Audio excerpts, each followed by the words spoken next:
Hello everyone, army Agniveer জিডির জন্য যারা preparation নিচ্ছ তারা সবাই যেন কদিন পরেই তোমাদের এক্সাম রয়েছে। তো এক্সামে ভালো রেজাল্ট করার জন্য তোমাদের বারবার প্র্যাকটিস সেট দিতে হবে। তো প্র্যাকটিস সেটের মাধ্যমে তোমরা বুঝতে পারবে কেমন টাইপের কোশ্চেন হবে, এছাড়াও টাইম ম্যানেজমেন্ট করতে পারবে। তো যে তোমরা জানো যে 60 মিনিটে তোমাদের 50টি কোশ্চেন করতে হবে, তো এখানে টাইম ম্যানেজমেন্টটাও খুব দরকার। আর ভিডিওটি স্কিপ না করে প্রথম থেকে শেষ পর্যন্ত দেখবে। তো দেখো, প্রথম অঙ্কটি কী বলেছে, একটি আয়তক্ষেত্রের ক্ষেত্রফল 420 এবং দৈর্ঘ্য 28 সেন্টিমিটার হলে প্রস্থ কত। তো একটি আয়তক্ষেত্র, আগে আমরা দেখে নিই একটি আয়তক্ষেত্র কেমন হয়। তো একটি আয়তক্ষেত্র যার দুটো বাহুর দৈর্ঘ্যই সমান, দেখো উপরে আর এই নিচে আর পাশাপাশি যে বাহুগুলো রয়েছে যার দৈর্ঘ্য সব সমান, যার দুটো বাহুর দৈর্ঘ্য সমান, সেটাই হচ্ছে আয়তক্ষেত্র। তো ক্ষেত্রফল মানে এই ভেতরের জায়গা, যেটা দেওয়া রয়েছে 420 এবং দৈর্ঘ্য দেওয়া রয়েছে 28। তাহলে প্রস্থ কত? প্রস্থ মানে এই সাইডটা, যেটা আমরা জানি না, তো ধরে নিতে পারি এ। তো ক্ষেত্রফল বের করতে হয় দৈর্ঘ্য ইন্টু প্রস্থ সমান সমান ক্ষেত্রফল, যেটা 420। তাহলে 28 দিয়ে যদি 420কে কাটা হয় পেয়ে যাব 15। তাহলে এর মান কত হয়ে যাচ্ছে? 15। তো এটাকে আমরা কি ধরেছিলাম? প্রস্থ। অতএব এর মান যেটা বেরোবে সেটাই হয়ে যাবে আমাদের উত্তর, অপশান বি। আর একই কোশ্চেন থেকে যদি বলি যে পরিসীমা কত হবে, তো পরিসীমা বের করতে গেলে তোমাদের মনে রাখতে হবে 2 ইন্টু দৈর্ঘ্য যেটা 28, প্রস্থ যেটা 15, 2 ইন্টু দৈর্ঘ্য প্লাস প্রস্থ, এটা করলে পরে তোমরা পরিসীমাটাও পেয়ে যাবে। তো দেখো নেক্সট অঙ্কটি কী বলেছে, বলা হয়েছে একটি গাড়ির ক্রয় মূল্য 500 টাকা এবং সেটিকে 800 টাকায় বিক্রি করা হয়েছে, তাহলে লাভের হার কত? তো দেখো 500 টাকায় কিনে 800 টাকায় যদি বিক্রি করা হয়, তোমরা সবাই বুঝতে পারছো যে 300 টাকা লাভ হচ্ছে। 500 টাকায় কিনে 800 টাকায় যদি বিক্রি করা হয় তাহলে 300 টাকা লাভ হবে। তো কত টাকার ওপর 300 টাকা লাভ হবে? 500 টাকার ওপর 300 টাকা লাভ। তাহলে শতকরাতে কত? তাহলে এখান থেকে কাটলে পরে পাবো 5, আর 5 দিয়ে 300কে কাটলে পাবো 60। অতএব অপশান সি 60% হয়ে যাবে এই কোশ্চেনটির উত্তর। তো নেক্সট অঙ্কটি দেখো, বলা হয়েছে 72 ইন্টু 72। তো দেখো একটাই সংখ্যা দুইবার যদি গুণ করা থাকে আমরা বলতে পারি যে এ স্কোয়ার প্লাস, দেখো 28 ইন্টু 28 একই রকমভাবে এটাকে বলতে পারি যে B square, A square plus B square plus 2 into A into B. তো এটা কিসের সূত্র? এটা হচ্ছে এ প্লাস বি হোল স্কোয়ারের সূত্র। হলো এ প্লাস বি হোল স্কোয়ারের সূত্র। তাহলে এ প্লাস বি হোল স্কোয়ার, তো এ ধরেছিলাম আমরা 72 আর বি ধরেছিলাম 28। তো এই দুটো যদি যোগ করি পাবো 100, আর এই 100 স্কোয়ার করলে পাবো 10,000। অপশান এ হয়ে যাবে এই কোশ্চেনটির উত্তর। তো নেক্সট অঙ্কটি কী বলেছে, দুটি সংখ্যার অনুপাত 3:5, সংখ্যা দুটির লসাগু 120 হলে সংখ্যা দুটির যোগফল কত? তো দুটি সংখ্যার অনুপাত দেওয়া রয়েছে 3:5, তাদের সংখ্যা দুটির লসাগু 120। তো সংখ্যা দুটি মানে কি? এই দুটো সংখ্যার কথা বলা হচ্ছে, লসাগু হয়েছে 120। তাহলে আগে দেখো এই দুজনের লসাগু কত হবে? 15। তাহলে এই 15-র মানই আমরা বলতে পারি 120। তাহলে 15-র মান যদি 120 হয়, একের মান কত? কত হয়ে যাবে? 8। তাহলে একের মান যদি 8 হয়, 3-এর মান কত হবে? 24, আর 5-এর মান কত হবে? 40। হলো, লাস্টে বলেছে সংখ্যা দুটির যোগফল কত। তাহলে একটা সংখ্যা পেয়েছি 24 আর একটি পেয়েছি 40। তো যোগফল মানে এদেরই যোগফল চাইছে। তাহলে 40 আর 24 যদি যোগ করি কত পাবো? 64। অর্থাৎ অপশান সি হবে এই কোশ্চেনটির উত্তর। দেখো নেক্সট অঙ্কটি কী বলেছে, একটি রাশি একটি নির্দিষ্ট সুদের হারে বার্ষিক চক্রবৃদ্ধিতে 3 বছরে 27 গুণ হয়, তাহলে বার্ষিক সুদের হার কত হবে? তো কোনো একটি টাকা, যেটা আমরা জানি না, ধরে নিতে পারি 1 টাকা, 1 প্লাস আর বাই 100 কত বছরে? 3 বছরে 27 গুণ হয়ে যাচ্ছে। তাহলে 1 টাকা হয়ে যাচ্ছে এখন 27 টাকা। তাহলে এটা আমরা লিখতে পারি যে 100কে 100 plus R, total 100 R by 100 সমান সমান, দেখো বা সাইডে কী রয়েছে? কিউব। তাহলে কিউবটাকে যদি ডান সাইডে তুলে দিই তো 27-এর যদি কিউব রুট বের করি কত পাবো? 3। তাহলে এখানে আমরা 3 লিখতে পারি। তো কিছুটাই মানে কত হচ্ছে? 1।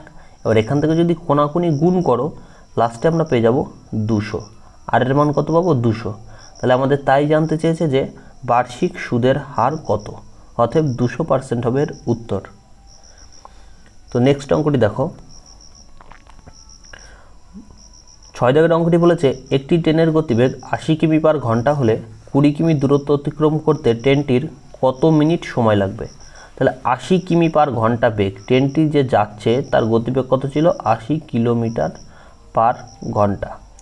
20 কিমি দূরত্ব অতিক্রম করবে, কত কিলোমিটার, 20 কিলোমিটার। তাহলে এখান থেকে আমরা বুঝতে পারছি যে 80 কিমি যাই, 80 কিলোমিটার যাই 60 মিনিটে, 80 কিলোমিটার যাই 60 মিনিটে। তাহলে 1 কিলোমিটার যাবে কত মিনিটে, আর 20 কিলোমিটার যাবে কত মিনিটে। এখান থেকে কাটলে কত পাচ্ছি, 15, 4 15 60, অতএব এই 15 মিনিট তার সময় লাগবে 20 কিমি যেতে। তো দেখো নেক্সট অঙ্কটি কী বলেছে, বলা হয়েছে একটি পরীক্ষার পাস নম্বর 40%, এক ছাত্র 100 নম্বর পেয়ে 20 নম্বরের জন্য ফেল করলো। তাহলে পরীক্ষায় মোট পাস নম্বর কত, মোট নম্বর কত। তাহলে পাস নম্বর হচ্ছে 40%, মানে 100-র মধ্যে যদি কেউ 40 পায় সে পাস করবে, বোঝা গেল। তারপরে বলেছে এক ছাত্র 100 নম্বর পেয়ে 20-র জন্য ফেল করেছে। তাহলে 20 যদি আমরা একে দিয়ে দিই তাহলে তো সে পাস করতো, তাহলে কতই পাস করতো, 120-তে। আর এই যে 40 ছিল 40%, এটাও তো ছিল পাস নাম্বার, আর এটাও তো পাস নাম্বার। তাহলে 40-এর মানই আমরা বলতে পারি 120। তাহলে 40-এর মান যদি 120 হয়, 40-এর মান কত, 120।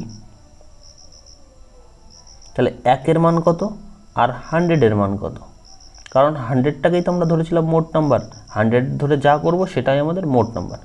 এটাকে কাটলে পাবো 3, আর 3-এর সাথে 100 গুণ করা মানে কত হবে, এর উত্তর 300। তো যারা এই চ্যানেলটিতে নতুন তারা অবশ্যই চ্যানেলটিকে সাবস্ক্রাইব করবে। তো দেখো 8 দাগের অঙ্কটি দেখো, বলেছে একটি নৌকা 4 ঘন্টায় স্রোতের অনুকূলে 180 কিমি যায় এবং স্রোতের প্রতিকূলে একই পথ দ্বিগুণ সময় ফিরে আসে। তাহলে স্থির জলে নৌকার বেগ কত। অনুকূলে যায় 4 ঘন্টায় 160 কিমি, তাহলে 4 ঘন্টায় যদি 160 কিমি যায়, 4 ঘন্টায় যায় 160 কিমি, তাহলে 1 ঘন্টায় সে কত কিমি যায়, 40 কিলোমিটার 1 ঘন্টায়। এটা হচ্ছে অনুকূলে। আর প্রতিকূলে একই পথ দ্বিগুণ সময় ফিরে আসে। একই পথ মানে 40 কিমি পথ, একই পথ মানে 40 কিমি পথ, 40 কিমি পথ তার কতক্ষণ সময় লাগে, দ্বিগুণ সময়। মানে এখানে যদি 1 ঘন্টা লাগতো, এখানে তার 2 ঘন্টা সময় লাগে। তাহলে 1 ঘন্টায় সে কত কিমি যেত, 20 কিলোমিটার পার ঘন্টা হলো। আর এই অঙ্কগুলো সবসময় 1 ঘন্টায় নিয়ে আসতে হবে, যেমন আমি নিয়ে আসলাম যে পার ঘন্টা। তারপরে বলেছে স্থির জলে নৌকার বেগ কত। তো স্থির জল বের করলে অনুকূল প্লাস প্রতিকূল, তার মানে 40 আর 20 যদি যোগ করি 60, আর এই 60কে 2 দিয়ে ভাগ, কত পেয়ে যাব, 30। তবে স্থির জলে নৌকার বেগ হয়ে যাবে 30 কিলোমিটার পার ঘন্টা। আর এখান থেকে যদি স্রোতের বেগ বের করতে বলতো তাহলে 40 - 20/2। নেক্সট অঙ্কটি বলেছে 100 থেকে 400-র মধ্যে 2 ও 3 দ্বারা বিভাজ্য সংখ্যা কতগুলি। তো 100 থেকে আমাদের করতে হবে 400-র মধ্যে 2 ও 3 দ্বারা বিভাজ্য। তো 2 ও 3 দ্বারা যেটা বিভাজ্য হয় সেটা আমাদের 6 দ্বারাও বিভাজ্য হয়। তো একবারে আমরা ডাইরেক্ট 6 দ্বারা ভাগ করব। তো 2 দিয়ে আবার 3 দিয়ে ভাগ করার দরকার নেই, যেটা ডাইরেক্ট 6 দ্বারা ভাগ যায় সেটা 2 ও 3 দ্বারাও ভাগ যায়। তো দেখো এটা করবে তোমরা একবার 1 থেকে 400 ঘর অবধি নেবে, মানে যত বলবে এখানে যত অবধি বলবে 1 থেকে তত অবধি নেবে, মাইনাস 1 থেকে যত থেকে শুরু হবে তার আগের সংখ্যাটা। তাহলে 100 থেকে শুরু হচ্ছে, 100-র আগের সংখ্যা কত, 99। এবার এই 400-কে 6 দিয়ে ভাগ করো, 400-কে যদি 6 দিয়ে ভাগ করো এখান থেকে পাবো 66। ভাগ মিলবে না, কিছু অবশেষ থাকবে আর কি, কিন্তু পাচ্ছি কত, 66। আর এখানে 99-কে 6 দিয়ে ভাগ করো, তো এখানেও ভাগশেষ থাকবে, 6 ষোলো 96। তো এখান থেকে পাচ্ছি 16। তো এই 66-র থেকে এই 16 বাদ দিয়ে দাও। এই 66-র থেকে যদি 16 বাদ দিয়ে দিই কত পেয়ে যাবো, 50। অথবা এই 50টি সংখ্যা আছে 100 থেকে 400-র মধ্যে, যেটা 2 ও 3 দ্বারা ভাগ চলে যাবে। তো নেক্সট অঙ্ক বলেছে একটি খালি চৌবাচ্চা একটি নল দিয়ে 10 মিনিটে পূর্ণ হয় এবং ওপরে একটি নল দিয়ে চৌবাচ্চাটি 15 মিনিটে খালি হয়। নল দুটি একসাথে খুলে দিলে কতক্ষণে চৌবাচ্চাটি পূর্ণ হবে। তাহলে এখানে দুটি নল আছে, একজন পূর্ণ করে মানে প্লাস লিখলাম, আর একজন খালি করে, মানে মাইনাস লিখলাম। তো প্রথম জন 10 মিনিটে পূর্ণ করে আর দ্বিতীয় জন 15 মিনিটে খালি করে। তো এদের এলসিএমটা আগে বের করো। এলসিএম কত পাবো? 30। তাহলে এ প্রতি মিনিটে 3 লিটার করে জল ঢালে, তবেই তো 10 মিনিটে 30 লিটার জল পূর্ণ করবে। আর বি প্রতি মিনিটে 2 লিটার খালি করে, তাহলে সে 15 মিনিটে 30 লিটার খালি করে দেবে।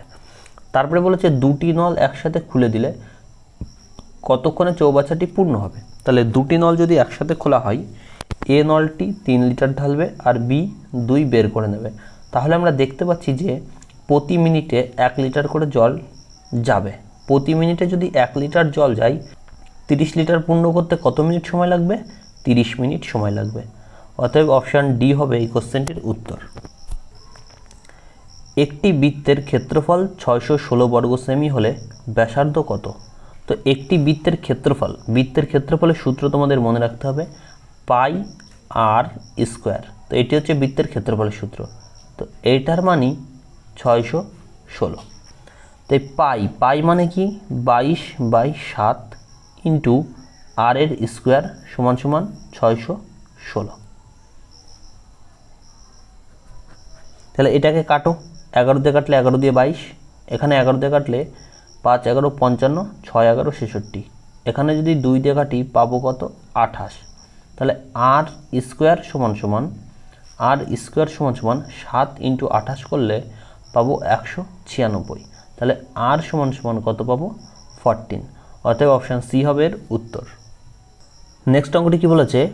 16টি গরু একত্রে 8 দিনে 64 বিঘা জমি চাষ করতে পারে। তাহলে 12টি গরু 10 দিনে কত বিঘা জমি চাষ করতে পারবে? তো প্রথমে ছিল 16টি গরু 8 দিনে 64 বিঘা চাষ করে, তারপরে 12টি গরু 10 দিনে কত বিঘা জমি চাষ করবে।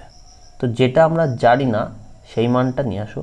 64 ইন্টু 16টি গরু 64 বিঘা চাষ করেছে, তাহলে 12টি গরু অবশ্যই কম চাষ করবে, কমটা উপরে দাও, বেশিটা নিচে দাও, ইন্টু 8 দিনে 64 বিঘা চাষ করেছে, তাহলে 10 দিনে অবশ্যই বেশি চাষ করতো, তো বেশিটা উপরে দাও, কমটা নিচে দাও। এখান থেকে যদি কাটাকাটি করি, 4 16 64, 4 2 8, 2 দিয়ে কাটলে পরে 5 আর 5 12 কত হবে? 60। তাহলে 12টি গরু 10 দিনে কত বিঘা চাষ করবে? 60 বিঘা জমি চাষ করবে। অপশান এ হবে এর উত্তর। দেখো 13 দাগের অঙ্কটি কি বলেছে? 10টি লেবুর ক্রয় মূল্য 8টি লেবুর বিক্রয় মূল্যের সমান, তাহলে লাভ বা ক্ষতির হার কত? তো এই অঙ্কগুলি 10টি লেবুর ক্রয় মূল্য মানে 10টি লেবুর ক্রয় মূল্য মানে সিপি, 8টি লেবুর বিক্রয় মূল্য মানে এসপির সমান, তাহলে মাঝখানে সমান সমান দিতে পারি। তাহলে এখান থেকে সিপি আর এসপির মানটাকে বের করো। সিপি আর এসপি, সিপি হয়ে যাবে 8 আর এসপি হয়ে যাবে 10। তাহলে সিপি মানে কি? ক্রয় মূল্য। তাহলে 8 টাকায় কিনে যদি 10 টাকায় বিক্রি হয়, তাহলে 2 টাকা লাভ হবে। 8 টাকায় 2 টাকা লাভ, তাহলে শতকরাতে কত লাভ? তো 2 দিয়ে 8কে কাটলে পাবো 4, আর 4 দিয়ে 100কে কাটলে পাবো 25, অর্থাৎ 25% হবে লাভ। দেখো তারপরের অঙ্কটি কী বলেছে? নেক্সট অঙ্কটি কী বলেছে? 42,436 বর্গমূল নির্ণয় করো। দেখো বর্গমূল কীভাবে বের করতে হয়? 42,436, তো ডান সাইড থেকে সবসময় জোড়া জোড়া ধরবে, ডান সাইড থেকে জোড়া। এবার যদি কখনো সিঙ্গেল থাকে, আগে সিঙ্গেলটাকে ভাঙো, তো 2 2 কত পাবো? 4 হলো। এবার 2 এর ডবলটা বা সাইডে নিয়ে আসো, কত পাবো? 4। এবার এখান থেকে কত পাচ্ছি আমরা? 24। আর সবসময় জোড়া জোড়া নামবে, সিঙ্গেল কখনোই নামবে না, জোড়া জোড়া। তাহলে এখানে যদি আমরা 0 6 বসাই, সেই 6 দিয়ে যদি আবার গুণ করি, দেখো 2436 পেয়ে যাচ্ছি। তো এখানে কত বসিয়েছিলাম? 0 6, তাহলে এখানেও চলে যাবে 0 6। তো এটাই হয়ে যাবে 42,436 বর্গমূল 206, যেটা অপশান এ। তো দেখো নেক্সট অঙ্কটি কি বলেছে? বলেছে 8টি সংখ্যার গড় 16, প্রতিটির সাথে 4 যোগ করা হলে নতুন সংখ্যাটির গড় কত হবে? তো যখনই দেখবে কোনো সংখ্যার গড় দেওয়া রয়েছে, তারপরে প্রতিটির সাথে 4 যোগ বা অন্য কিছু থাকতে পারে, তো তোমরা ডাইরেক্টলি যে গড়টা ছিল আগে 16, এর সাথে 4 যোগ করে দেবে, উত্তর হয়ে যাবে 20। যেরকম এখানে যদি বলতো যে 4 ভাগ করা হলে তো নতুন গড় কত হবে, তো 4 দিয়ে 16কে ডাইরেক্ট ভাগ করে দাও,